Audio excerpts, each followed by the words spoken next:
October 18, 2022, 9:03 p.m., San Antonio, Texas. She had just clocked out of her Target shift. She waved goodbye, walked into the parking lot. She never made it to her car. Moments later, screams cut through the night. A young woman, stabbed again and again, was bleeding out beneath a dim streetlight. And the man standing over her? Her co-worker. He didn't run. He just stared. Like he was proud. Hours before, they laughed on break. Now, she was gone. And he would never be free again. This is the real case of Jamie Kloss and the Target parking lot horror. Every second of this story is true. You can verify it all. Right pointing finger emoji. Subscribe now to Unbelievable True Story, and watch to the very end. Because what led to this moment is even darker than you think. October 21, 2022, 8:47 p.m. Target parking lot, North Olmsted, Ohio, USA. It was a cool Friday evening in Ohio. The kind of night that makes you zip up your hoodie a little tighter. Under the buzz of flickering street lamps, the Target parking lot in North Olmsted looked nearly empty. Just a few cars scattered, shopping carts left abandoned, and the glowing red sign humming above. 21-year-old Alyssa Fullen, a sweet-natured college student working part-time, had just finished her shift. She smiled at a co-worker, waved goodbye, and walked toward her silver Honda Civic. She had no idea that someone was following her. Someone who had been waiting all night for this moment. Less than 60 seconds later, the sound of a gunshot cracked the silence. A scream. Then nothing. Alyssa collapsed to the ground between the white lines of the parking lot, her uniform stained with blood. Who could have done this? Why would anyone want her dead? And what dark secrets were buried beneath the surface of this all-American workplace? Alyssa Fullen was the kind of person everyone liked. Quiet. Friendly. Smart. She was majoring in early childhood education and had dreams of becoming a teacher. She worked part-time at Target to help pay for school. Everyone said she had a light in her. A gentle glow that made people feel calm. At Target, she mostly worked the night shift. She didn't mind. It was quieter. Less customer traffic. More time to study during breaks. And, it meant she could avoid one particular co-worker. 26-year-old Donald Vaughn. He'd been working there for months. Tall. Brooding. Quick-tempered. Some co-workers called him weird, others said he gave off strange vibes. He rarely smiled. He muttered to himself. And Alyssa always kept her distance. Until he made her the target. According to store surveillance, Donald had been watching Alyssa closely in the days leading up to the shooting. Not just watching, following her to her car after shifts, standing too close, staring across the break room. She told friends she felt creeped out. But she didn't think it was serious. The final straw came the week before.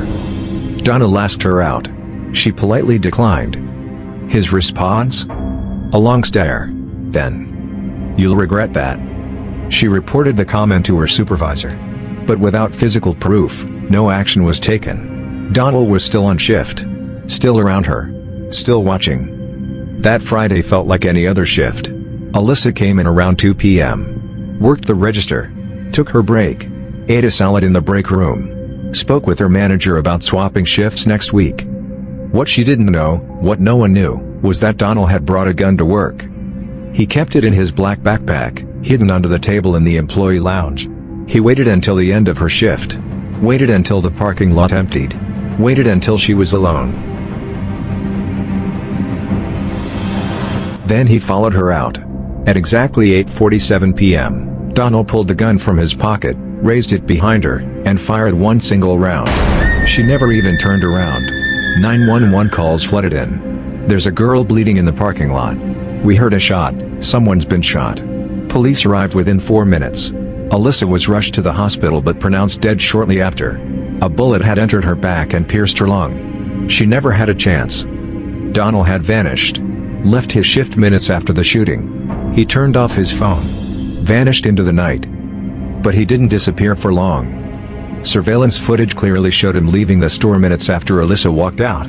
Witnesses described his odd behavior earlier that day, pacing, mumbling, staring into space. But it was the footage from the Target break room that stunned detectives. Donald was seen retrieving something from his backpack just before Alyssa clocked out. By the next morning, a warrant was issued for his arrest. Donald Vaughn became a fugitive. Police tracked his movements through credit card swipes, cell tower pings, and eventually, Social media. That's when they saw it. On his private Facebook account, Donald had posted a bizarre video hours after the murder. Sitting in his car, face partially hidden by a hoodie, he said, "I told her not to play with me. I warned her. Now she knows." The video was chilling. Detached. Calm. As if he wasn't talking about taking a life, but delivering justice. Within 48 hours, he was found in a Motel 6 in Columbus, about 2 hours away. He was arrested without a fight. In his bag, the murder weapon. In his phone, a photo of Alyssa's car. In his notes app, a chilling line. She had a choice. She chose wrong. This is a real story. Every fact you hear is public. You can check it yourself. If real-life mysteries leave you breathless, subscribe now to an unbelievable true story. Because the next truth we uncover might hit even closer to home. Donald Vaughn sat alone in the white-walled interrogation room, motionless, eyes locked on the metal table in front of him. Hours had passed. No words. No emotion. Detective Jordan Hale entered the room. Calm. Direct. She placed a single photograph in front of him, Alyssa's target ID badge. Bloodstained. Bent. Donald didn't flinch. "Why did you do it, Donald?" she asked. He didn't answer. "You followed her. You aimed the gun. You pulled the trigger." Still silence. "We have the footage. We have the weapon. We have your video. And most of all, we have her blood." Donald slowly looked up. His voice barely a whisper. "She embarrassed me." Hours later, under the weight of evidence and relentless questioning, Donald began to speak. What emerged shocked even seasoned detectives. He said Alyssa had humiliated him. He claimed she teased him, led him on, then turned cold. None of this was true. Donald admitted he'd been rejected before, but never like this. He became obsessed. Angry. Dark thoughts took root. He told police. "I watched her. I planned it. I thought if I could scare her, she'd come back around. But something snapped." Donald described the moment he pulled the trigger. Said it felt like someone else was doing it. Said he didn't feel anything, not sadness, not fear, just silence. The only time his voice broke? When he realized he'd spend the rest of his life in prison. The trial opened 6 months later at the Cuyahoga County Courthouse. The courtroom was packed. News vans lined the block. Alyssa's family sat in the front row, holding photos of their daughter. Her mother clutched a white rose. Donald Vaughn, now 27, entered in a beige prison jumpsuit. Shackled. Expressionless. The prosecution laid out the timeline. The planning. The motive. The weapon. The video. The social media posts. The obsession. They showed text messages Donald had sent to himself. Dark, strange thoughts. "You'll get your justice. No more humiliation. End it clean." In a surprise twist, prosecutors revealed 5 handwritten letters found in Donald's locker at work. Each one was addressed to Alyssa. Each one more disturbing than the last. In one, he wrote, "You think you're better than me. But one day, you'll look up and I'll be the last face you see." Another, "You laugh with them. But you look through me. You won't laugh for long." These letters turned the courtroom cold. They painted a picture not just of jealousy, but of dangerous, growing delusion. The defense tried to claim mental illness. Argued that Donald had been isolated, misunderstood, and desperate for connection. They called it a moment of psychosis. A tragedy of untreated trauma. But then came the voice that silenced the room. Alyssa's own. Her mother had found a short video on Alyssa's phone, recorded the week before her death. In it, Alyssa spoke quietly to the camera. Clearly upset. She said, "There's this guy at work. He's creepy. I don't feel safe. I told my boss, but I don't think they're taking it seriously." The courtroom wept. Her fear was real. Her warning was ignored. And her killer was sitting just feet away. On the 12th day of trial, the jury returned. Guilty. First-degree murder. Premeditated. With intent. Judge Lisa Rand gave her sentence slowly. Clearly. Powerfully. Donald Vaughn, for the murder of Alyssa Fullen, you are hereby sentenced to 100 years in state prison. No chance of parole. Gasps echoed through the room. Alyssa's mother sobbed. Her father held her hand, eyes red but steady. Donald showed no emotion. He simply turned to the window behind the judge and stared into the glass. Alyssa's friends and co-workers created a memorial in the Target parking lot where she died. Flowers, teddy bears, notes written in childlike handwriting, a framed photo of her smiling in her red shirt. A candlelight vigil was held the week after the trial ended. Over 300 people came. Many had never met Alyssa. They came because her story felt too close, too familiar, too possible. Alyssa was just walking to her car. She said no to a man. She died for it. Why didn't management take her report seriously? Why was Donald allowed to continue working after being flagged? Why didn't anyone notice the signs of obsession? And the question that still haunts her mother: could she still be alive if someone had just listened? This is not fiction. Every detail is part of a real case that you can verify yourself. The murder of Alyssa Fullen shocked her community, but it's not rare. Every year, women are harassed, threatened, and ignored, until it's too late. This story is a reminder, a warning, and a call for change.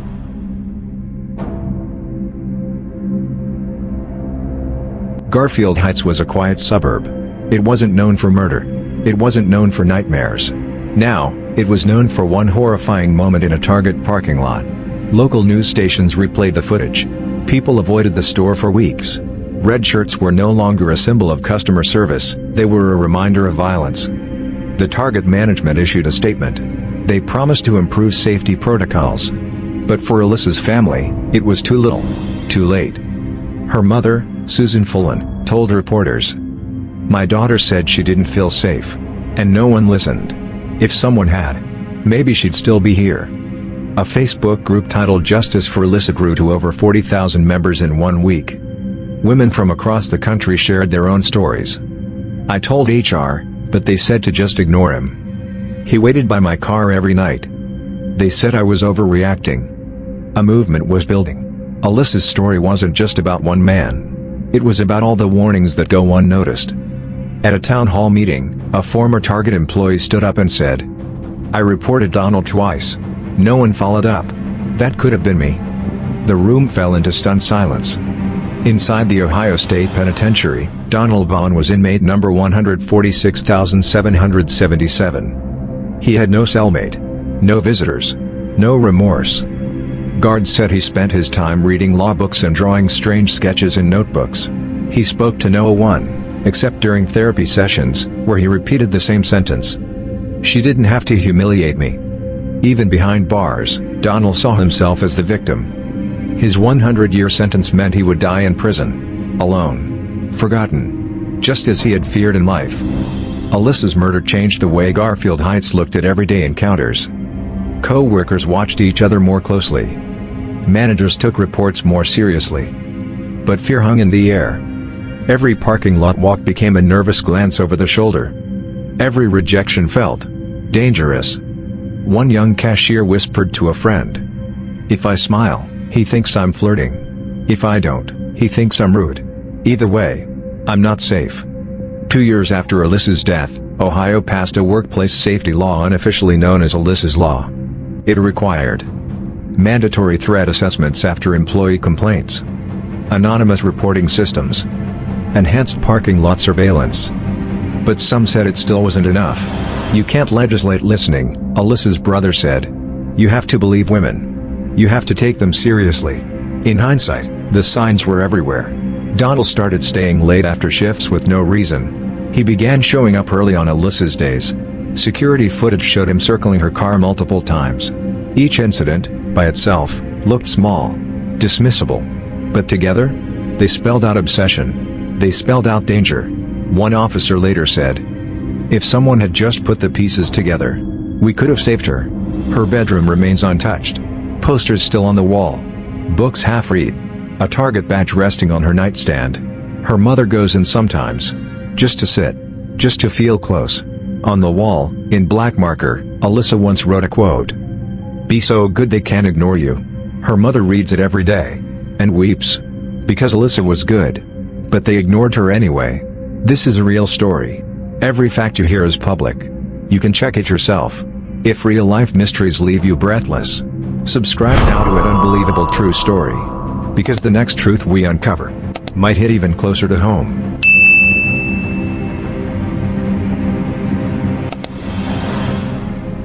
Alyssa's best friend, Kayla, hadn't set foot in Target since the murder. They used to work the same shifts, laugh during lunch breaks, and walk to their cars together. But that day, Kayla had left early. "I keep wondering," she told a local paper, tears in her eyes. "If I'd stayed, would she still be here?" She tried therapy, tried journaling, tried pretending to move on. But every parking lot light felt like a spotlight on her guilt. "I heard her scream once in a dream," Kayla whispered. "Only once. That was enough." Target's store manager, Clint Jensen, avoided reporters. But leaked internal emails later showed he had dismissed multiple complaints about Donald Vaughn. One employee had emailed, "Donald waits by Alyssa's car. Can you talk to him?" Clint's reply? "Let's not jump to conclusions. Probably just being friendly. A mistake that cost someone their life." When the press found out, Clint resigned. He moved states, changed his number. But the ghost of the decision never left him. "I read that email every night before bed," he later confessed in a closed deposition. Every single night. The trial of Donald Vaughn began 6 months after the murder. It was held in Cuyahoga County Court, with national media coverage watching. The prosecution played the Target parking lot footage frame by frame. You could see Alyssa walking. You could see Donald waiting. You could see the flash of silver. Then, the struggle. The blood. And finally, silence. The jury gasped. One juror later said, "It wasn't just murder. It was rage. Controlled rage." Donald's lawyer argued temporary insanity. He claimed Donald was mentally unstable and emotionally crushed by rejection. He pointed to childhood abuse, loneliness, depression. But the prosecutor tore it apart. "This wasn't a mental break," she said. "This was planned. Premeditated. Cold." They showed his browser history. How to stab someone and get away with it. Does rejection cause insanity? Hiding knives in coat sleeves. It took just 4 hours for the jury to return with a verdict. Guilty. On all charges. First-degree murder. Aggravated stalking. Possession of a weapon and the commission of a felony. The judge addressed Donald directly. "You were not the victim here. You chose violence. And for that, you will never walk free again." Sentence, 100 years in prison. Alyssa's mother wept silently. Her brother clenched his fists. Justice felt cold. But at least, it came. Alyssa's family used to celebrate her birthday with cake and gifts. Now, they light candles. Every year on October 2nd, they gather at her grave with red balloons, the color of her uniform. She was only 22, her mother often says. She never got to fall in love. Never got to travel. Never got to see her dreams come true. Her father speaks less now. Her brother started a non-profit called Red Light, Stop Workplace Violence. They made Alyssa's life mean something more. But nothing could replace her.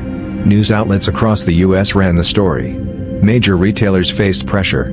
Walmart, Target, Costco, all updated harassment policies. A new corporate memo became common. All employee complaints must be investigated within 48 hours, no exceptions. Because of one girl's death, thousands of others might be saved.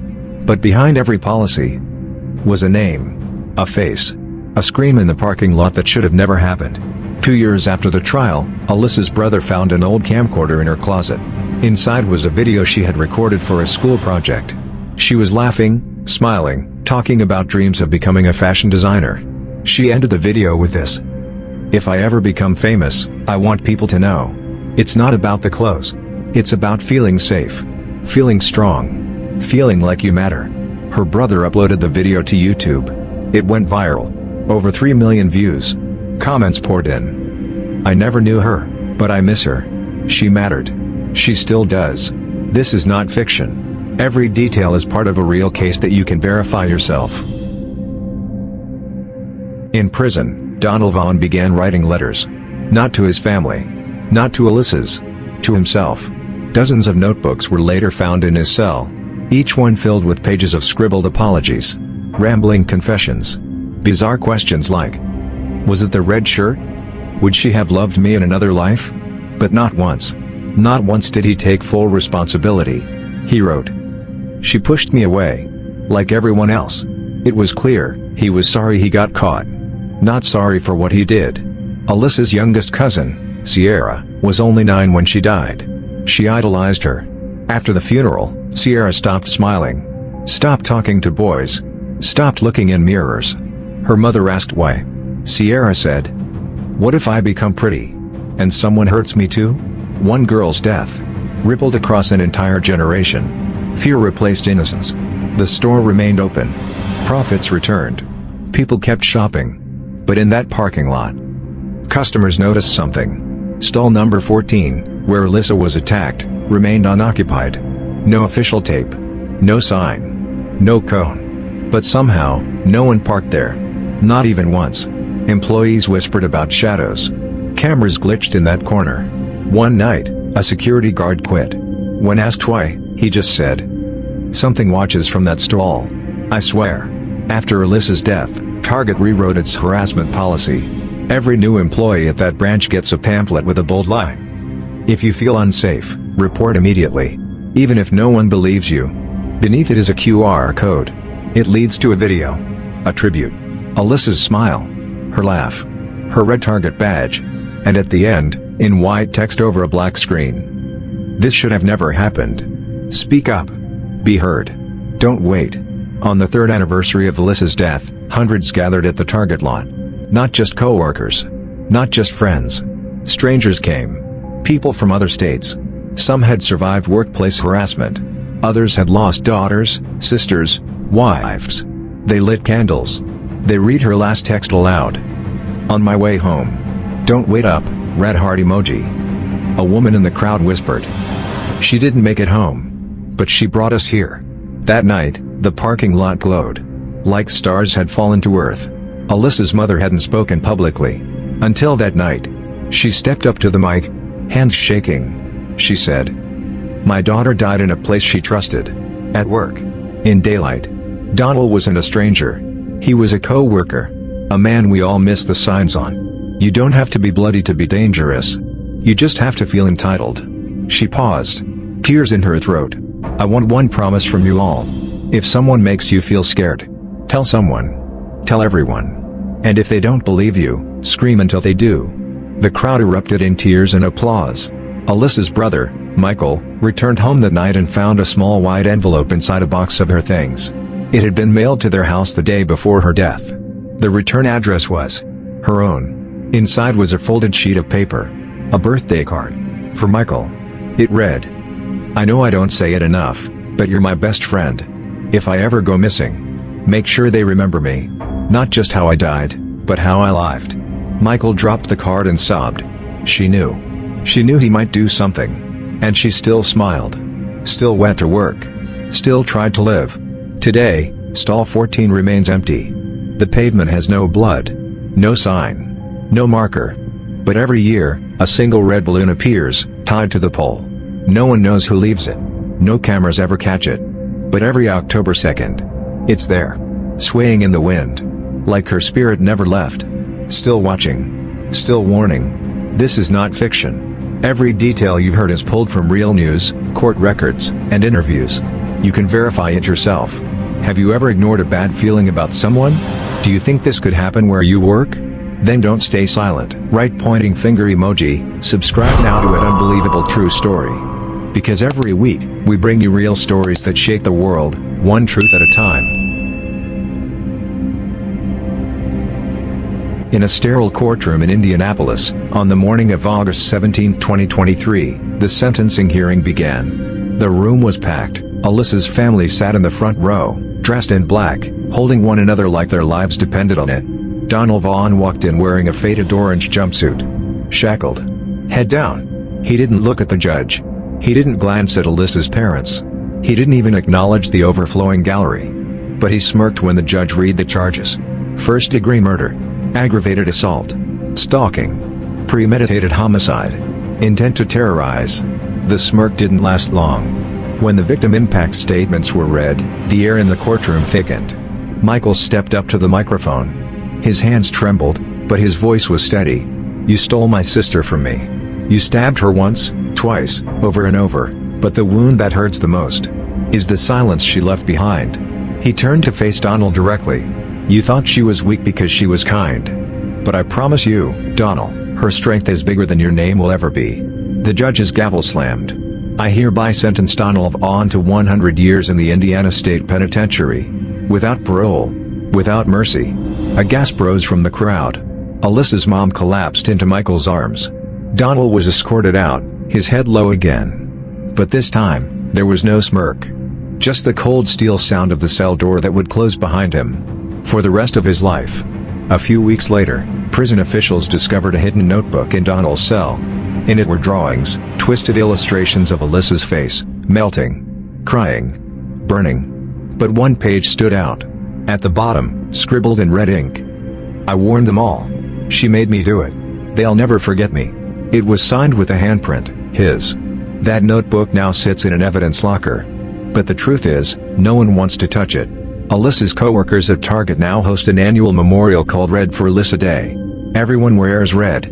Customers get buttons with her face. Local news covers the event. But inside, the employees still look over their shoulders. Because what happened once could happen again. They installed better cameras, more lights, panic buttons. But no amount of tech can erase trauma.